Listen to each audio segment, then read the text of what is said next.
అదే రోస్టెడ్ చెన్నా అంటే వాటిని వేయించిన శనగపప్పు అంటాం. అదే మనం చట్నీలో యూజ్ చేస్తాం కదా ఎల్లో కలర్వి, అవి plus dates and sesame seeds, ఈ 3 ఇంగ్రీడియంట్స్. ఇంతకంటే ఏమీ అవసరం లేదు.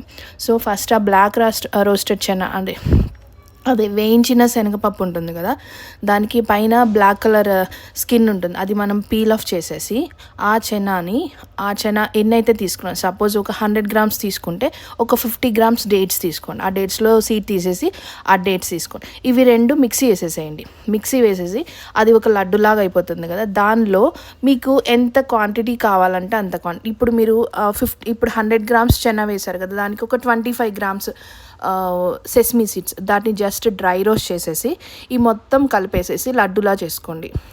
That's it. అవి డైలీ మీకు ఎప్పుడైతే స్వీట్ క్రేవింగ్ వస్తుందో అప్పుడు ఇవి తింటూ ఉండండి. మీకు సేమ్ టైంలో ఏమవుతుందంటే మీ క్రేవింగ్స్ అనేవి స్టాప్ అవుతాయి. ప్లస్ మళ్ళీ మీ వెయిట్ లాస్ అవ్వడానికి ఈ చెనా చాలా యూజ్ అవుతుంది. అండ్ మళ్ళీ నెక్స్ట్ మీకు ఐరన్ ప్రాబ్లం ఏదన్నా ఉంటే, ఐరన్ డెఫిషియన్సీ ఏమన్నా ఉన్నా కూడా, ఐరన్ డెఫిషియన్సీ కూడా దీనివల్ల రిజాల్వ్ అయిపోతుంది. హెయిర్ గ్రోత్ బాగుంటుంది, స్కిన్ బాగుంటుంది.